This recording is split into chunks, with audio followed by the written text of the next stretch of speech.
G'day, my name's Darryl Webb and today we're going to have a look at the Infiray tube th50 version 2 and we're going to compare it to the Thermtec Ares 2 650. These guys are very similar in their specs. They do a very similar job, and if you were to try and buy one of these, which one would you decide? I'll just try and give you some information on what I've noticed as the differences are.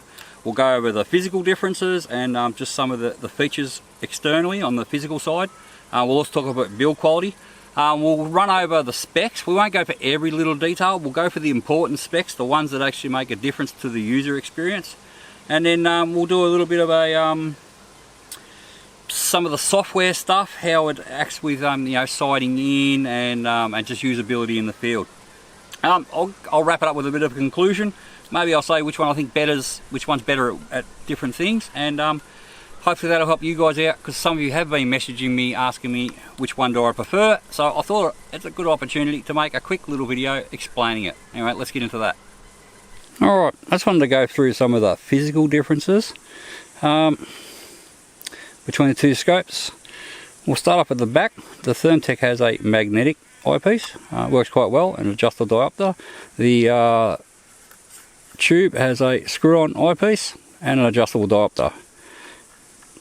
I got my hands here on the tube. The tube has its basic button layout here, and if you want to go into quick menus and whatnot, there is a push button on that. You can long press it and short push it, and also that's your zooming in and out. On the Thermtec, it does that by using a little button in here and a wheel in here. So as I said, you can long press it, short press it, get into menus. You can navigate your menus and use that button, and you can use that for your zooming in and out. Battery change is under this cap. On the Thermtec, it has two caps. You can run 18500 or 18650.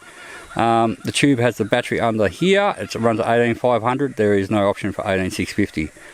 It's much easier to change battery on the Thermtec than it is on the tube. They also have a little cover for interfaces. This one's like a push and twist, and it's just got a little USB-C in there for charging. The tube has a similar idea, but it's under a screw cap and it has charging in there. At the front, so we do the focus on the Thermtec on the top here, and with the tube we do the focus on there. And they both have a lens cap. This one clicks and locks back and shows you that lovely 50mm lens, and the tube is a similar idea. Doesn't sort of lock back, but it comes back and shows you that lovely 50mm lens. Supplied rings are actually very similar. These aren't the supplied rings with the Thermtec. But physical differences, as you can see, size wise, weight wise, sort of how you do everything, except for maybe the focus, is very, very similar. Construction on both of them feels fantastic. They both feel tough. They don't feel junky at all, like you wouldn't expect them to at the price point they're at. And I think the build quality, that's very nice. I have noticed the buttons layout. I find these ones a little bit easier in the dark. They're a bit more raised. I haven't gotten used to these ones yet, but maybe in the future I will. I said I've only been using the Thermtec for a couple of months compared to over a year with the tube. And that's about it for the outside physical differences. Alright, we've got these guys sitting here looking at them. We'll go over the specs. We're not going to go all specs, just the important ones. The ones that matter to people who actually know about thermals and they know which ones make the difference. So we'll go with the field of view. They're both the same at 8.8 degrees by 7 degrees. The base mag on the Thermtec is 2.8 times, and the base mag on the tube th50 version 2 is 3.5 times, so it's got a little bit more magnification. They're both 50mm lenses. I think they're both around f1. The net D, so the noise equivalent thermal detection, it is sub 25 on the tube th50 v2, and the Thermtec Ares 2 650 is sub 18 millikelvin, so there is a little boost in the sensitivity of the thermal sensor. Detection range for both of them is 2,600 meters, 2,600 meters. They both have 1 to 4 digital zoom. They both have quite a few colour palettes that in some ways are actually similar. They both have quite a few reticles, 6 or 7 reticles. They both have different reticle colours you can change through. The displays, the display on the Tube th50 is a round display, or roundish. The square top and bottom are squared off, and it's a 2500 and something by 2500 and something AMOLED. On the Thermtec Ares, it's a 1024 by 768 AMOLED. So there's not huge amounts of difference there. They both have a 50mm lens and they both have the 640 sensor. This one runs 18500, this one can run at 18500 or 18650. It has one built-in 18650, this one has two built-in 18650s. The runtime on this guy is about 16 hours on the Thermtec, and I believe it's pretty similar on the Tube th50. They're both IP67. They can both sort of work from -20 degrees up to 50 degrees. They both have a built-in memory, so you can save video and audio and whatnot on there. They both have a built-in microphone. Now what I will say is the Tube th50, the V2, it has a great microphone. It's very sensitive. The microphone on the Thermtec, I haven't played with it too much. It does record stuff. It's quiet and a little bit more muddied. It's not as good as the Tube th50 is for a microphone, but it does still record audio and it is usable, so it's not a deal breaker. I'm just trying to find some other little ones there. Maybe the weight, because that's always a bit of an important thing. So weight without a battery is 950 grams on the Tube th50 V2, and the weight without a wait, let me find the weight here. And the weight on the Thermtec is 873 grams, so a little bit lighter, but not a huge amount in it. Let's go over some of, when you're using it, some of the experience of things that you use. Now, you're using these in the dark primarily, so I've always found the ease of use in the dark in particular is sort of important. It relates a lot more to the user experience than a lot of the other specs. Everyone's always about image quality and that. Sometimes it's how they actually perform in your hands, on a rifle, in the dark, in the middle of nowhere. Swapping batteries is very simple on this one. It's very easy to get them back on. They also come with another cap on the Thermtec with a so you can put it either an 18500 or an 18650. I have found swapping batteries on the Tube, it does only take an 18500, but I've always found it's a little bit of a bugbear, and I've gotten pretty good at it too, of getting the cap back on. It's got a big O-ring around the cap, and I have found that it makes it hard to get back on. I've gotten good at it, but it's a two-handed job. So swapping batteries and things like that, so keeping them running, I found that I do prefer the Thermtec. When you're fiddling around in the dark for buttons, the button layout, I actually think they're very similar, but I can find the buttons a little bit easier on the Tube th50. It's not a huge deal, it's probably like the battery, but they're just things to note. As far as going into the menus and going through them, I find them both equally quite good. They're both laid out very well, so there's not a huge difference there as in where everything's laid out. You can make your changes quick and easy. The little zoom function on here, I really like this.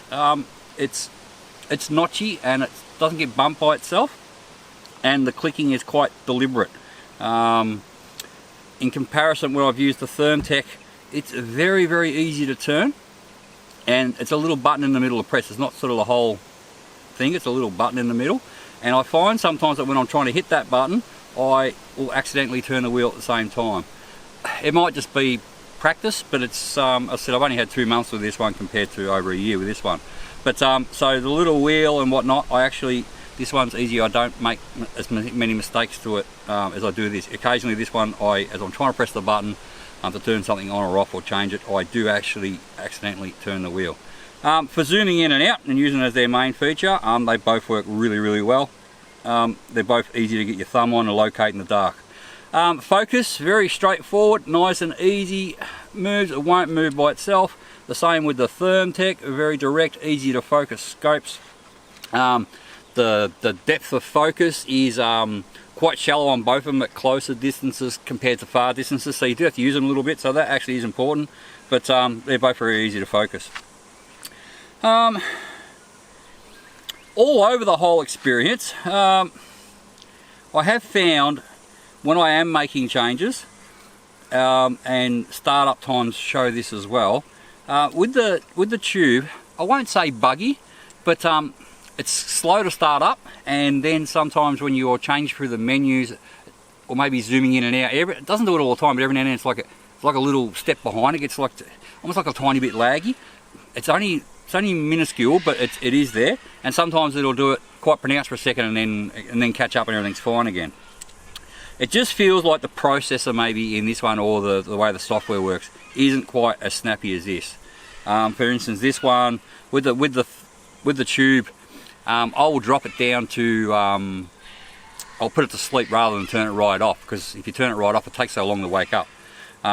With this one, you can still put it to sleep, but the turn on time it's only a few seconds. So I found I actually shut this scope down typically.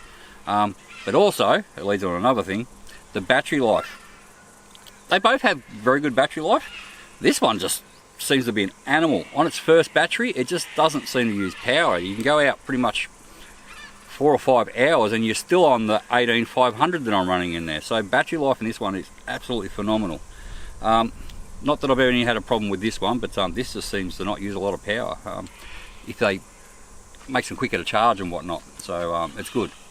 This one has more battery power. It's got two 18650s. This one's only got one 18650 built in, but it seems to do as well as this one, but it just charges faster.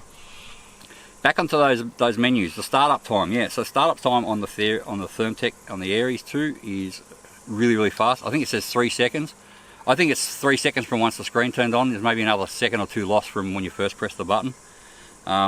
This guy's probably over 10, maybe 15 seconds, I can't remember to be honest, but I just didn't use it that way. As I said, I'd put it in the sleep mode, which should obviously make you burn through more batteries if the scope's turned on for the whole time you're out, rather than being turned off and only being turned on when you're actually shooting. Everything else about all that stuff is pretty even. As I said, just the menus and the when you're navigating through and making the scope do things, change color palettes and things like that, I think just the software is more streamlined, or the processor's stronger in the Thermtec. I said, in the biggest way you'll quickly notice is startup time. Startup time on this is super fast. This one you're sort of twiddling your thumbs for a second, waiting for it, hurry up, hurry up, hurry up. So yeah, and the experience is a little bit when you're going through the menus, just swapping. As I said, this one time, I said, doesn't feel, it's not buggy. It's just, sometimes there's a tiny bit of lag there. It just feels a little bit slower. For a high-end scope, I would have thought maybe it would have been a little bit, a bit more snappy in going through the menus, but the processor is a little bit slow on this one, and this one is very fast. Also, another one for the user experience is the screens. When you're looking through the eyepieces, you can probably see it there. The hole on the th50 is a lot larger than the hole on the Thermtec Ares. The user experience is pretty similar for the screens. This has this 2500 and something by 2500 something really high resolution screen in the back, and it's quite large, and it is very pleasing to the eye, and I've always really loved this screen. The Thermtec screen, as a comparison, is when you're looking through it, I find I have to get my eye a little bit closer if I'm using the eyepiece. The screen's just a little bit smaller, but in no way have I sort of found it a hindrance. The resolution and everything is just fine, but and it's a great experience just to use this. You'll be 100% happy with how the screen looks, and how it is to your eye. It's a very nice screen. When you start it up, it starts up with a pair of blue eyes and it looks fantastic. It's just that the screen on this one, it's like a round style one, and there's a little bit more room for the eye cap before you get to the screen. So I do find looking through the eyepiece in this one, it just it seems a little bit bigger, and like there's more going on because there's more pixels. But that's about it for them. Yeah. So I give the screen. I do prefer the screen and the screen size, more importantly, on the th50 version 2 compared to the Thermtec. But as I said, with that, it's not much in it. It is a very nice screen that you'll be more than happy with. With these, typically with these scopes, you will swap these from one rifle to another. These aren't the original rings, these are other ones that I've bought. They're just quick fitting ones. These are the factory rings for the tube. I found if you're using Picatinny rails with both scopes, I've been able to go one rifle to another and back, and I'm not losing point of zero. They stay very consistent. That's going to depend on how good your Picatinny rail is and how good these mounts are. So they both have about five or six zero profiles in there, so you can have different firearms. I've used both of these on PCP air rifles, 22 long rifle, 223, 17 HMR. I've used them on a few different type firearms, and they perform well on either of them. The zeroing process on both of them is remarkably similar. I did have a quick little go. This has a one-shot zero where you sort of fire it, and you can do it manual, but there's also an auto mode. And at closer ranges, it does work. It sees where the bullet hole is, snaps it, and saves it. But I do prefer to do them manually. But with that said, I was able to. The zeroing process is very similar. You pretty much fire some shots, see where they go. You do a freeze frame. You lock it. They both have like a freeze screen mode in it, and then it makes it like a photo. You just have the crosshairs where you were aiming, and then you just move the crosshair to where the bullet actually hit, and that's it. The gun's zero to that distance. So they're both really easy to sight in. They're easier than they are for a typical day scope. So yeah, no dramas at all. A big one that everyone always asks is, what's the image quality like? What are they compared to? Well, that depends. If you're looking at the recorded images, the images out of the Thermtec are much better. They're very similar to almost what you see with your eye through the scope.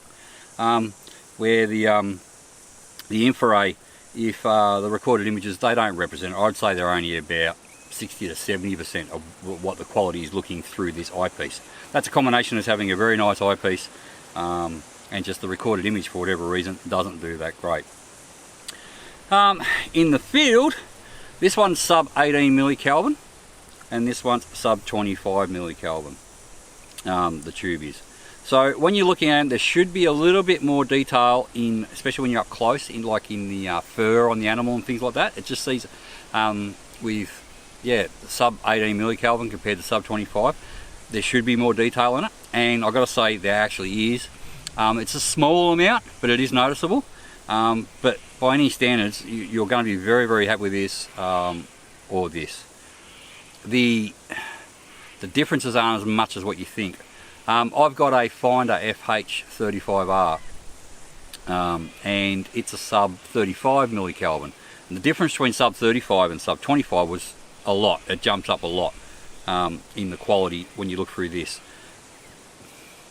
From the sub 25 to the sub 18, there is a difference, but it's nowhere near as noticeable. As I said, there is a little bit more detail in the animal, but it's really only at the closer animals. And sometimes when I'm looking out over a large area, trees in the distance and that, sometimes they definitely look a little bit more detail in them through this Thermtec. And so that's one of the important stats and specifications, is that sub millikelvin with a good lens. You know, sort of f1 lens and a sub 18 millikelvin. The image is ever so slightly better with the Thermtec, especially in the recorded image.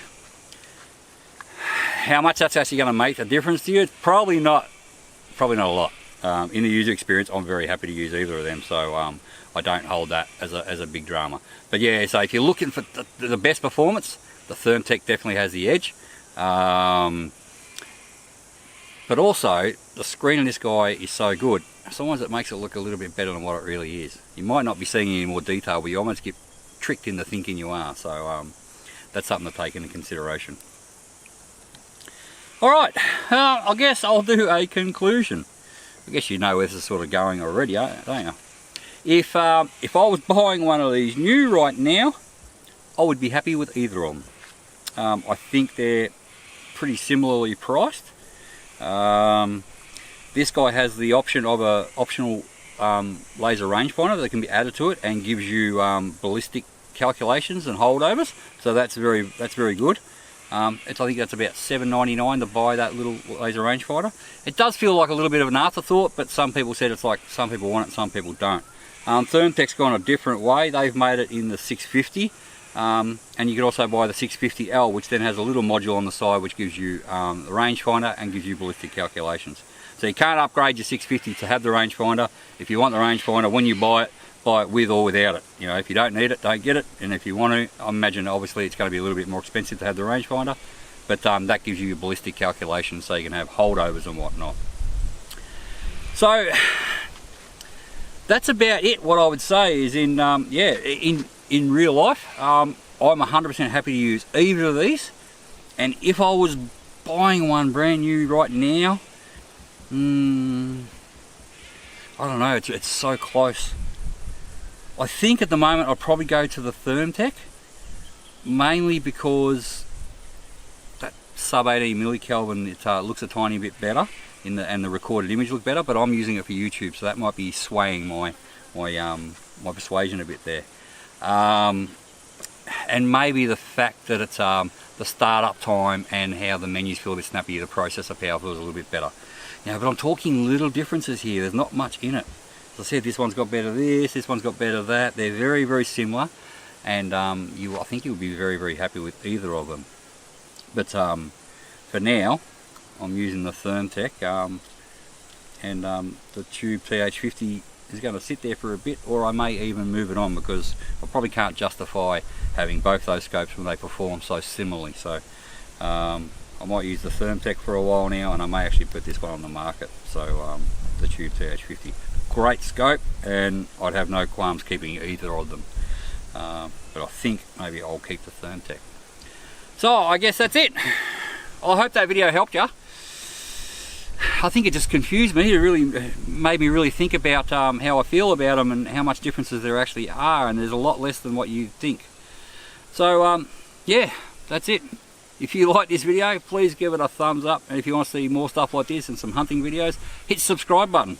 Oh, because I'll also have a full review on the Thermtec probably coming soon, and you can get into all the nitty gritty of the Thermtec there.